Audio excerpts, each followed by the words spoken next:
What is up, basketball fans, and welcome back to Zero Gravity, Apollo Media's NBA podcast brought to you by J Bar M. J Bar M Barbecue is just a couple blocks away from Toyota Center. They got free parking, best barbecue in Houston, great drinks, and great people over at J Bar M Barbecue. We love J Bar M. They're staying on through the summer. We're so back with J Bar M Barbecue. We love J Bar M. Shout out to Zing Zang, America's #1 Bloody Mary mix. Been hammering the Zing Zang. It's behind me. The Stars lost this week. It's been a bit of a mourning process, but you know what's been getting me through it? Zing Zang, America's #1 Bloody Mary mix. Zang responsibly with Zing Zang, America's #1 Bloody Mary mix. And shout out to Big City Wings, Houston's Wing Joint, Apollo's Wing Joint. They just opened their 14th location in Cypress, Texas. Not a big deal. Congrats. Big City Wings, Houston's Wing Joint, Apollo's Wing Joint. I'm your host, Stone Straightman, joined always by Josh Garcia. How we doing, bud? Hi, I'm back. We didn't get the result we wanted. And you didn't get the result you wanted either. It's been a real bad week. We'll bounce back. Astros won today, and Anthony Edwards is no longer. He's vanished off this earth. It's very sad. I'm excited, man. Let's talk about it, huh? Yeah. So an interesting week for me. Obviously, I went to exit interviews yesterday for the Stars, so still processing that season and everything. But now it's like all my attention was basically going to the Stars for the most part. I'm still watching the basketball games, but it's secondhand watching because the Mavericks never even had a chance.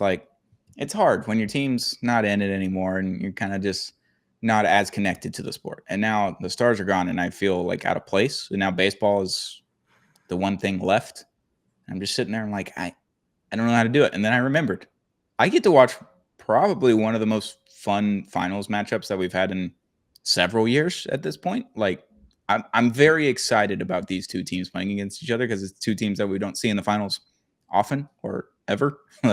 We've seen the Thunder in the finals once in our lifetimes and seen the Pacers once in our lifetimes, and we didn't even watch it because we were 4 and 1 years old. We were babies. Yep. Yeah, we weren't watching TNT or ABC or ESPN wherever those finals games were played in 2000.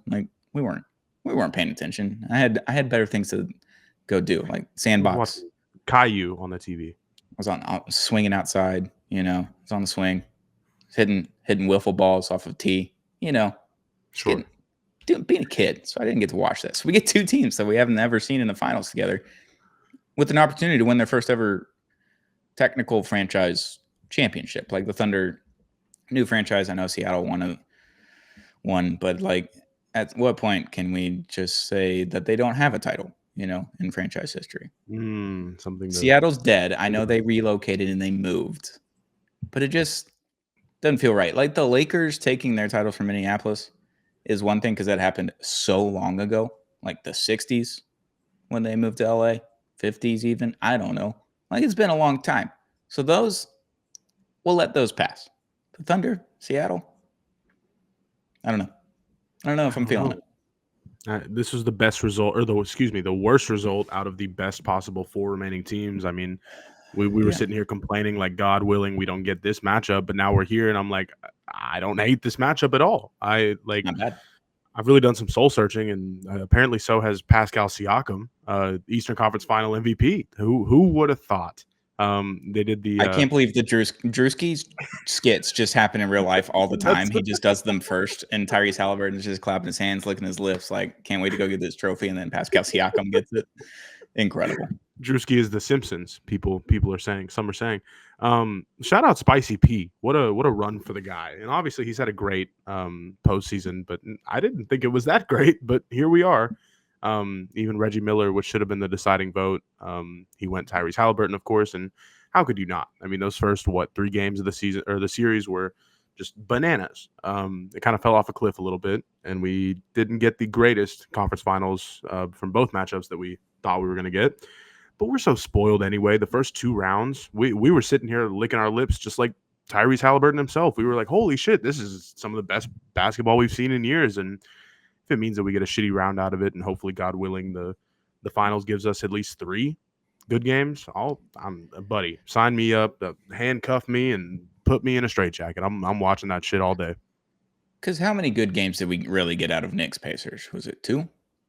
3? I maybe say 3. 3. 3. Yeah, I'm with that. Game 1 was incredible. Oh yeah, absolute cinema, insane moment. Knicks fans are saying Game 1 is going to haunt me for the rest of my life. are we sure like Game 7 is going to go the way you want it? Because we just saw Game 7 against y'all last year. I know you were hurt last year. The Pacers did beat the Knicks in Game 7 last year in the Garden. So, like, seen that movie before. I don't know. But we've seen teams lose Game 1 and it just completely unravels the rest of the series, i.e. the Cavs in 2018, just like losing that in dramatic fashion. J.R. Smith and not shooting the ball at all. I mean, it's just chaos. And then that team was never going to beat the Golden State Warriors, regardless if they won that Game 1. That Game 1 was just their one to win in that series, and then they didn't win it. that was different. This one, they have a chance to win the series. I get it, but it's like, at one point, do we just say that the Pacers are a deeper, better basketball team right now to beat the New York Knicks than the Knicks were to beat the Pacers? That's The all that Knicks fans matters. won't. The Knicks won't. Knicks fans aren't going to get there this summer. I don't think they're going to see that way. I just saw it as the Pacers were objectively the better basketball team because they are able to play 11 players on any given night and have faith in their guys. And then even if you have a Halliburton stinker, doesn't really matter. Like, you just go win the next one. Like, it just does not matter. I mean, he had what? 20-something points, 15 assists, 15 rebounds, and no turnovers in a game. Like, how did that happen? 1, 2, like, that's an incredible stat line. Just a crazy triple-double with no turnovers and 15 assists. Like, banana lands that he's able to do that. And then Pascal Siakam just was good all series. That's kind of just all it was. And I think Consistently good.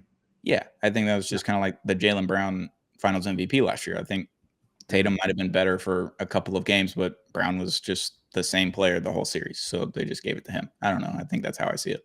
Well, I think people get very wrapped up in, oh, this guy played a really bad game, and let's say Game 4, for example, or Game 5, and that'll really stick to them. Because I saw the side by side of Shea this season getting the Western Conference Finals MVP, and then Tatum last season, and they were practically almost the same stats, but Tatum had more rebounds and assists, of course. Yep. And it's like, we can create narratives. We have a voice in it, but they can create narratives all they like, and it makes you wonder, like, without all the noise and everything, how would you really consume basketball? Because I could look at that Jason Tatum, for example, stat line and be like, oh my God, he averaged 31 points a game in the finals and he played really well. He shot 46%. But then you got other people in your ear being like, this wasn't even his series. Why is he the finals MVP? Like, if you remember, there was like a little group of folks who were talking about that online. So I don't know. It's all about perspective. And again, hopefully this finals works out to where, I don't want to say everybody ends up being happy, but shit, I want to see some real deal ball like how we've been getting all postseason. Yeah, when it comes to finals MVPs and conference finals MVPs at this point, I'm just like, there's no LeBron walking through that door anymore. Like, if LeBron wins the title, he is winning finals MVP because he is objectively the best player on the court at all moments in time. If Oklahoma City goes on to win the finals, it's going to be Shea because he's objectively the best basketball player in the world. If Indiana wins it, I don't know. It could be anyone. It's just like Siakam, like fucking Nembhard could win it, and Nesmith could win it. Like, I just Miles Turner could win it. Like, no. I just don't know. It's just like that team just goes on all cylinders throughout. Like, if they're winning the game, every player is just on a crazy level and everyone's contributing and everyone's scoring and everyone's doing everything for that team. When Oklahoma City wins, Shea Gilgeous-Alexander has 33, 34 points, leading the way because he's able to score that many points. So Alex Caruso can just stay on the court and play incredible defense for them and not have to worry about like him going to score because you still have Shea on the court.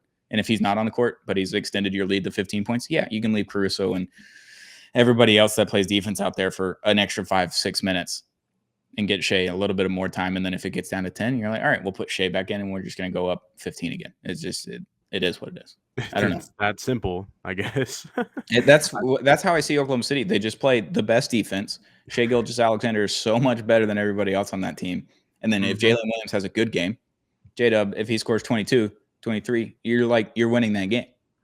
I don't know. There's a route to where J-Dub gets MVP.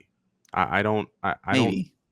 It's not it's a non-zero chance. That's all I'm getting at. And with Indiana, it's the power of friendship times 50. And we haven't, again, narratives. We haven't seen that narrative much on Twitter, but I feel it, and that's what matters. When I see Tyrese Halliburton just do those stupid no-look passes where he's not fooling anybody, but He's just having It, fun out there. That's what you need, right? There's, all I can I think think it about was, is Carl Anthony Towns' no lookers from this oh my god! postseason. For the YouTube viewers, I'm gonna try my best. He goes and just throws it off. It's perfect. Oh my god. Yeah, he's Yeah, that's good. jazz hands all day. Send him to Utah. I love what's going on over there, dude. That was good. It's not a Dominican boy summer this summer. It's unfortunate, No, but it might be a white boy year for Chalamet. Some of the fits he was rocking off, that chrome hearts, it was orange all and Chrome blue, Hearts all postseason. It was dude. incredible. Has there ever been a white boy to take over a summer like this? Dude. Has Chet there Hanks ever been a white boy take 3 a years summer ago. over like this? Who? I don't know, Chet Hanks, but not Chalamet is Nah. miles ahead. It's not even He, close. he Like was it just might the have been Miles originator. Teller after Top Gun, Maverick. Like everybody went mustache after that. Yeah, people forget. That's a Damn. great effect. Huh. But I mean, even Bill Simmons is talking about Chalamet and how his son is like, he's getting those fits off, Dad. He's getting those fits off. Ben This- Simmons. He's a big proponent of Timothy Chalamet's Chrome Hearts fits. they look great, and that's what matters. The baggy denim mixed with the crazy over the top, oversized leather jacket. I mean, that I don't want to say fit pick of the year, but if League Fits on Instagram is noticing you and He's you're up not there. even in the damn league, I mean, there's something that has to be said with that. Oh, and then just having Kylie Jenner, billionaire supermodel, on your arm, just sit there and she's smiling and cheering and all that kind of stuff, and the cameras are on you, and he can't even crack a smile before Game 6 because he's so dialed in. That boy Business. knows ball. That boy knows ball. That's him my and guy. Landry Fields and him are boys, and that's got to count for something. From Man, college what a game world. day in the regular season for football into this, like, does anyone know ball more than him in that circle? Oh No. my My answer god. is no. He knows ball more than anybody else. He went perfect on college game day, and he's grinding Maction tape. Like, he's watching the Mac. That's it. That's it. He knows ball. He Oh cares my about god. ball. That's He my talked guy. about Maction for 5 minutes on In national television, not detail. only in front of tens of millions of viewers, but in front of 10,000 people in a convention center. That He just wow. knows ball, man. Wow. With that big pink jacket on college game day, and Kirk Herbstreit and Desmond Howard probably looking at this guy like, "What are we doing with this guy?" You know? And then he comes in and he's just like, "I'm gonna go perfect today, boys, and no one's gonna stop me." And he did. And that he did, Buddy, brother. did he ever? Oh my god. White What boy a of the summer. white White boy of white the boy of the year. century, honestly. So far at this point, we're 25 years in, quarter century mark. Yeah, I can't give it to anyone else. It's Chalamet. Congratulations, Timothy Chalamet, white boy of You the know, century. before all this happened, let's say this basketball stuff happened, and of course the college game day and everything, all the promo happened for the Yeah, Complete Unknown or the Bob Dylan movie or whatever. whatever That it movie was. goes from about a 6 to about an 8.5, just based on the Yeah. swag of Chalamet. I can't And lie to then you. Ernie I had to Johnson run comes it up back. to him this series and he's like, "I'm playing you in the biopic. I'm playing you in the biopic." Incredible. He's just calling a shot now for 30 years down the road when they're playing the EJ biopic, and Timothy Chalamet's like, "Yeah, I'll go fucking bald for this one. Pull me Dude, as Ernie. I'm Ernie." you just need guys like this. You want to talk about a world full of guys. That's a guy who has the world and the palm of his hands. What a goat. Just he's the guy, you know? We, He's we my guy. we just got 3 minutes of Chalamet talk out. I feel a lot better now. We could go forever, honestly. It's 5 more. incredible. Straight July talk out here. Happy It's 1st of June. yeah. Timothy Chalamet month. Yeah, I mean, we have 4 full days until finals start. I mean, what else are we gonna talk about? No, it's Chet Holmgren summer. Actually, I lied. Hmm. Abe Lincoln in his shitty fits. The day that Chet Holmgren comes out with a do rag on. I mean, Has he not done it yet? I don't. I feel Maybe like he's done it in, like, practice interviews, like, post-practice. it feels like a I feel like there's familiar a picture thing. out there. Maybe we'll look into this more. We'll come back with a book report next Might be week. Photoshop. Might Yeah, be might be Photoshop. Photoshop. Hand up. There's Might the be video of him. Photoshop. What was he listening to? Some young boy, and Yeah. they were all singing it in the little post game Mhm. huddle. It was kind of cute. Good for them. Yeah. This is the real Gen Z team of the NBA.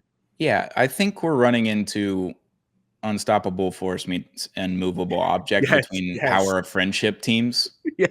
because it's like chaotic bad or chaotic evil versus like objectively good. I don't remember what the far right one is. Lawful. I'd say lawful, Lawful neutral, good. Yeah. lawful good. Yeah, there you go. Lawful good Pacers versus chaotic evil Thunder on the power of friendship scales. Like that's where we're heading, because the Pacers power of friendship, love it all day long. Whatever they do, I'm in. Oklahoma City power of friendship, no. Objectively, everything outside of the style of basketball, when they're actually playing 48 minutes of basketball on the NBA courts, everything outside of that, hate it. On the court, they're really fucking good. Yeah, let's be clear. Power Yeah, friendships, massive on the court. But anything off of the court, post-game interviews, commercials, social media, all of that, objectively not a fan of. However, Shea got all the boys Rolexes after he won the MVP. Yep. Classy move. That's a I love hockey it. guy move. That's a hockey guy move. That's a quarterback to his O lineman. Yeah. You don't see much like this in the NBA, and you got could sit here all day and do the free throw merchant narrative, but Bill Simmons what a also move. compared him to Gretzky on his last podcast on Friday. Sure. The way he moves his feet and everything, it's like he's skating. And I'm like, you didn't even pull the Canadian card on that. You could have just been like, he's skating like Gretzky. He's Canadian. He probably played hockey as a kid. Like the way he moves is just different. Like he didn't even pull that out. He just compared him to Gretzky. I was like, yeah, missed it by that much. Bill is so good, man. You had it right there. Just enough, but then like we'll just completely dive overboard but every then time. Not enough at all. he jumps in the pool without looking that there's no water in it. It's the best thing ever. Whoa! What a world we get to live in. In regards to Stoney, the NBA Finals here, I am so damn excited to see Tyrese Halliburton in a real Midwestern battle. I'm talking 35 points, 15 rebounds, 15 assists. Anything can happen at this rate. When you're playing at a level to where they almost have to make a new stat after you. Like, you know how the trade machine and other places will have the LeBron stat line, or like the little, it's like the war, I guess, of the NBA. Yeah. That's so sick to me. I think next season we might have I don't know what you call it. He pulled a Reese off or something like that. I don't know. I'm just spitballing. A triple double with no assists or no turnovers. He went Reese on him. I don't know, something like that. I'm very excited. He went Halaban. We call that the Halaban. No That's turnovers, right. Triple double. Halaban versus what did they say? Shisis. Shisis. I saw that today. I hadn't seen that before. Shisis versus the Halaban is all timer. Yeah, we're NBA back, Twitter. Man. It's the millennium all over again. I'm so excited. We were really worried earlier in the season about NBA Twitter, about NBA ratings, all that kind of stuff. Boy, have they made a comeback this postseason. Boy, have they made a comeback. Luka Doncic and Cooper Flagg. The two white boys saved the NBA. Think about it. Adam Silver being the third. Actually, three. Is this white boy of the summer year of white boy of the summer, basically? Like everything's happening because of white boys in the NBA? No. Nope. Alex Caruso? Sure. Yeah. TJ McConnell? Okay, nope. You're losing the plot here, Rick Carlisle? That is 6 white people who are in the NBA, yes. You want to keep going? It does Dagnall's haircut piss you off? Yeah. Okay. All right. Yeah. I've held that in all postseason. I had to say something.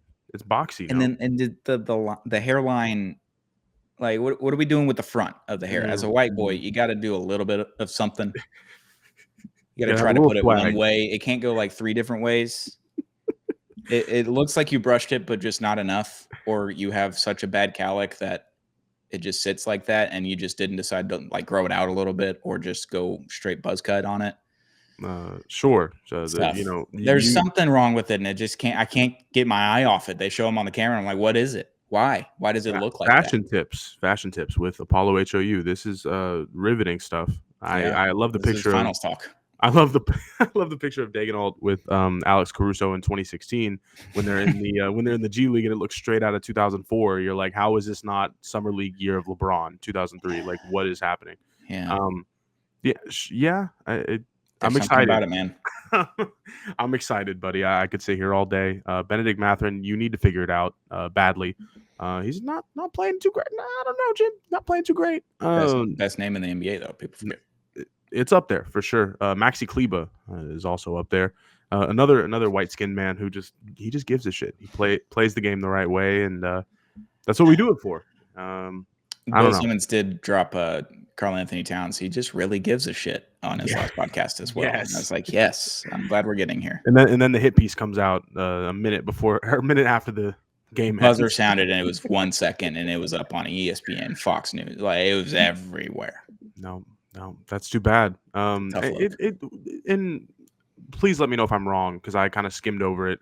I They're didn't read it. complaining about his defense. I don't. Yes, the defense was part of the title, so I would assume that the lack of effort on defense is what they're looking at because everyone else outside of Jalen Brunson on that team plays defense. So if we're gonna call out Towns, we might as well call out the captain as well. Yeah, let's call out the guard. I think guards get treated a lot differently. I don't want to say that centers get more of the grunt work. I mean, obviously they do because they're rebounding and they're they're doing dirty work. Mhm. But even in the media as well. I mean, you can look back at terrible example, but just bear with me. Rudy Gobert, of course, after COVID and everything, I know he did some bad things, but his reputation has not since recovered. It's been about 5 years, going on 6 years. Um, so hopefully Karl Anthony Towns is he can recover from this and just have a Dominican ass summer. Yeah, Good for him. Bodega Cat. Bodega Cat, that's right. I love the fat ones. There's a girl on TikTok who does Bodega Cat. She like fake interviews them. Great stuff. Shout out to her. Shout out the Bronx. You know what? Shout out the Bronx. Just all of New York, you know. Yeah, what a year for New York, and hopefully, I don't know, I might sprinkle a little future next time I'm in Louisiana. Not gambling advice, not future advice. New York Giants, NFC champions. I don't know. It's The just something. Giants? It's just something about it. I don't know. Russell Wilson and Jameis Winston and Jackson Dart really do it for you? I don't know, man. Malik Neighbors, 1,800 yards. What's the lineman? Well, this is not a football podcast. Dexter Lawrence, is that his name? The guy He that does plays for them, yeah. the dances when he gets a sack. I don't know. There's something about it. Ryan Burns. Sure. Former Panther. People forget. Yep. Nobody forgets. But could be their year. Could be the year for New York, or just could be a big year of almost there and get disappointed, just like how a lot of other years are for every other city in America. Pretty much. We need to make sure that you get in the studio for the New York Giants preview with Kush on Play Action Takes, our NFL podcast. I can't wait. Get you on the Giants. Just to Oh go yeah. with them. Oh yeah, 14-3 all day. Can't wait. I'm kidding. No, I'm just kidding. Don't see that. Maybe like a Knicks future I could talk about, like making the Eastern Conference Finals again, because the East objectively next year. I mean, the Bucks, question marks there. Is Giannis coming back? We don't know. The Pacers are really good, obviously. We got that. The Knicks, they're pretty much running it back. Pretty much everyone's under contract for next year. The core 6 or 7 guys there, they're still under contract, and they got one more year until cap hell hits them in the mouth. And Boston, no Tatum. That's tough. Cleveland, question marks, because like I know they had the injuries, but are they going to run it back? Who's to say? Orlando still needs like a point guard or 2 and some shooting, like some offense, please, outside of Paolo. That'd be great. Yeah, the East kind of wide open. So maybe a Knicks future to make the Eastern Conference Finals when you hit Louisiana State border. Maybe that's the move.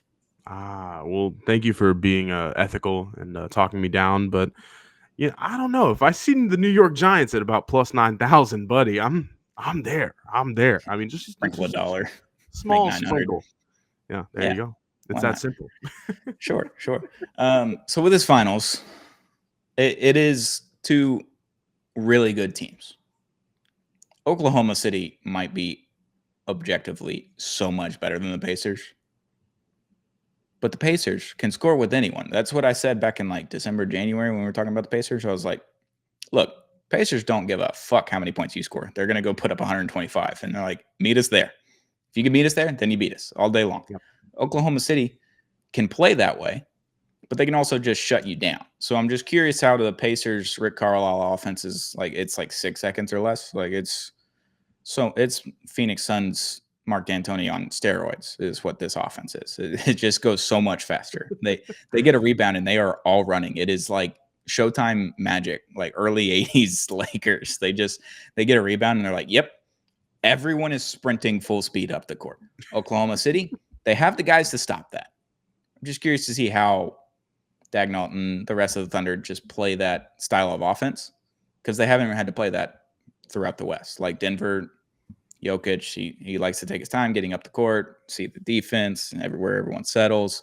Minnesota just like discombobulated as fuck in the Western Conference Finals. They just never had it. Julius Randle had one game and they won by 40. The rest of the time, Julius Randle stunk. Anthony Edwards did not have a couple of good games, and she can't really do anything. Like kind of a slower team, and Oklahoma City played fucking Memphis in the first round. Like that didn't even. That seems like 6 lifetimes ago at this point. Like I forgot. I had to think about who they played in the first round. That was such a bad series, and Ja just like broke his hip in Game 3 when they had a chance in that game and they lost, and they had a 20-something point lead, and they lose that game because Ja goes out. And I don't know. They haven't played an offense that looks like this. So that's what I'm curious about. And then the Pacers, coincidentally, have not played an offense like Oklahoma City or defense. So it's just like, I don't know. I don't know how to pick this series. I have an idea of what I'm going to pick on this series, but I think it's going to be objectively fun. I don't know how many blowouts we're getting. I don't see maybe 1, 2 max. I mean, one for each side, maybe. Yeah, no matter what, I think this series is going 6, and we'll get to it in a minute. But 6 feels right to me. I don't see OKC kind of blowing it out of the water.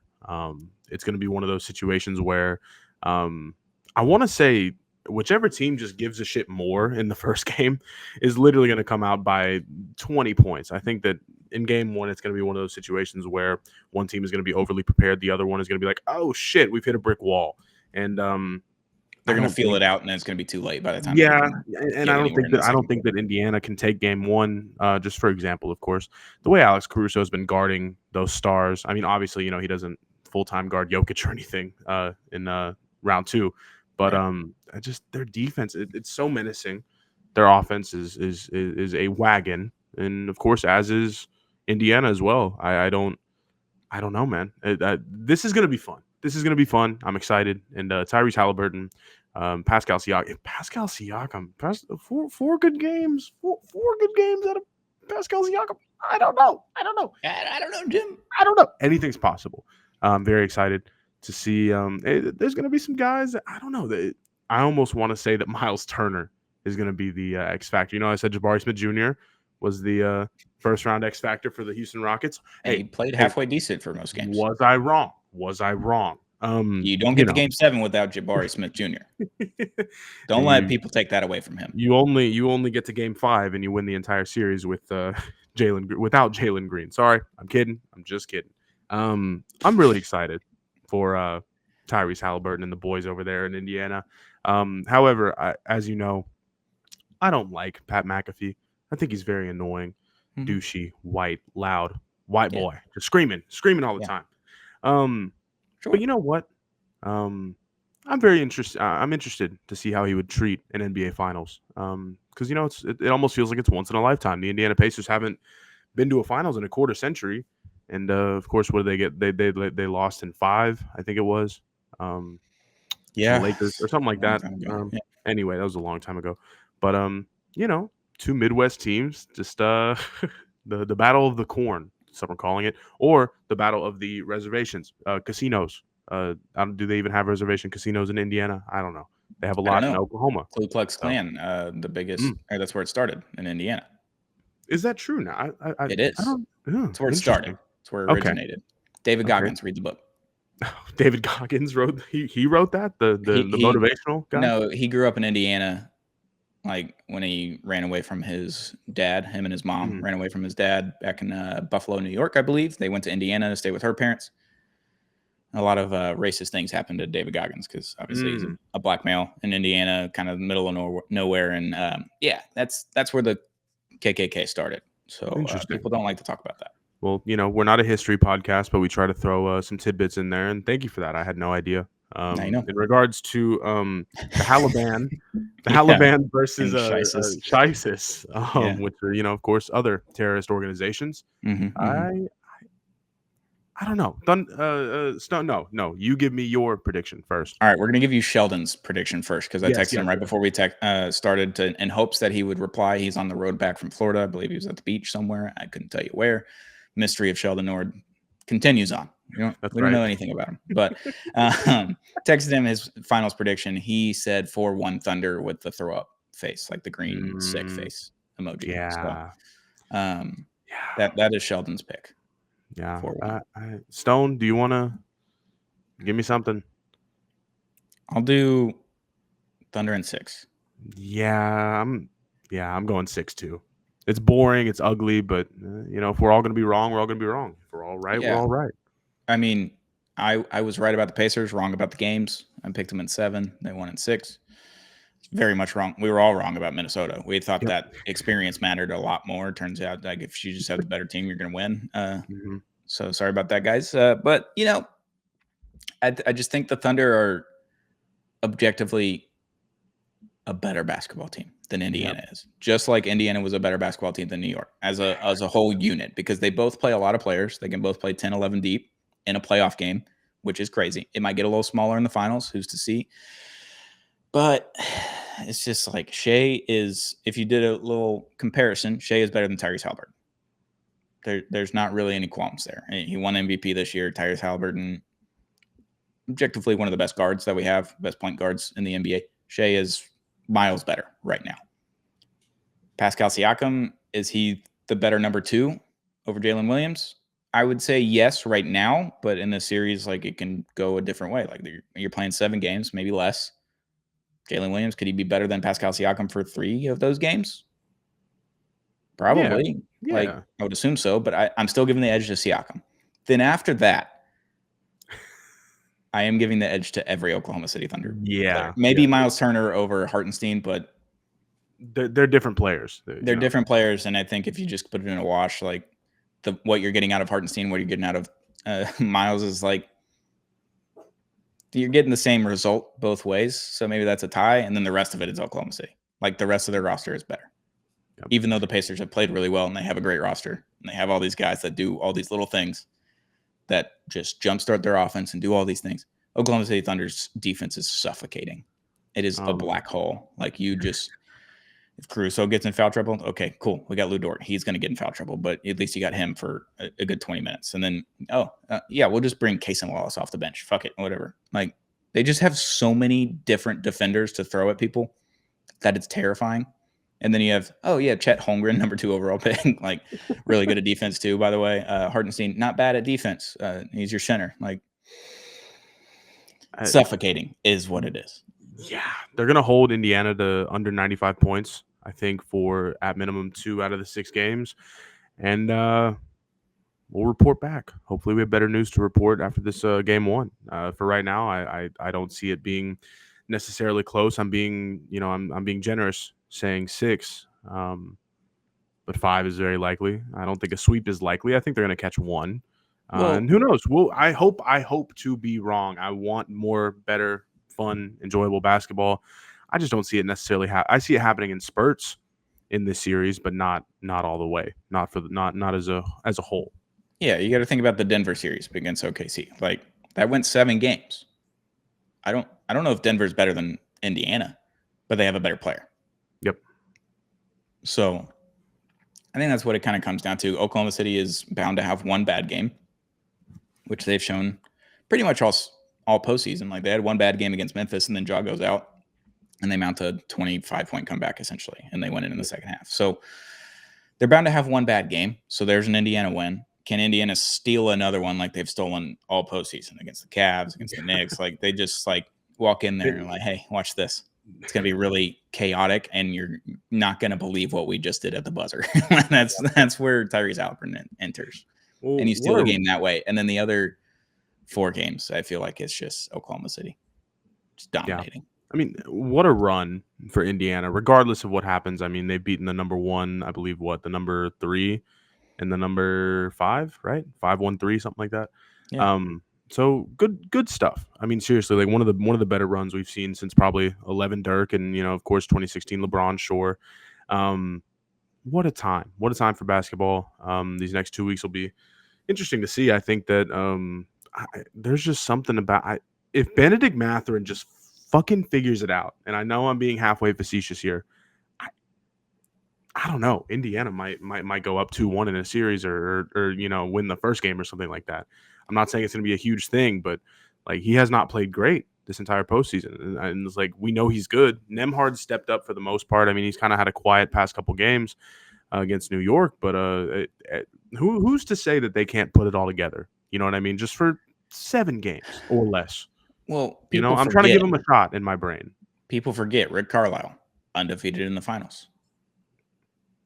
In how many Like, games? and 0-0, or he's 1-0 in the finals he's as a 1-0. coach. He's won his one finals appearance as a coach in 6 games Okay. against a team that no one gave him a shot against. Oh, true. People forget. LeBron, D-Wade, Chris Bosh. People forget. Yep, people The do forget. Heatles show up, and then Dirk shows up with like Tyson Chandler, Jason Terry, the ghost of Jason Kidd. Like, looking around, you're like, how are they going to keep up with LeBron James, James, Dwayne Wade, Chris Bosh? And they're like, hey, watch this. Dirk's just going to be the best player in the series, and no one's going to see it coming. Mm-mm. Are we in that reality again? Are we doing this again? Is he going to be 2-0 in the finals and beat a team that's completely overmatched his team? Who's to say? Who's to say? It's Sunday, June 1st. So like, I don't know. I don't know, Jeff. I don't know. Look, man, I'm glad we gave him a case, and I think that's what a lot of people should be doing. You know, obviously that's not. Excuse me, my dog is excited to hear from Tyrese Halliburton today. Yeah, I don't. The Halliburton, that's right. Buddy, oh my God, what a nickname!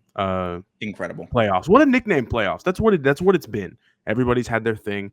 Been a Dominican boy summer. What a past 2 months, Stone. Can we just reflect before these finals start and just give it up for ourselves? I mean, seriously, this has been a very fun time. Look, I didn't see any of this coming. The ratings are down. The Luka trade happens. I'm just like, what's going to happen here? You know, what are we going to get out of this playoffs? Well, you're going to get 2 of the smallest markets in the NBA Finals, which doesn't matter to us. It matters to the billionaires that own these teams, and they own the rest of the teams, and ESPN and whoever has the rights for the finals. But 2 objectively fun basketball teams to watch.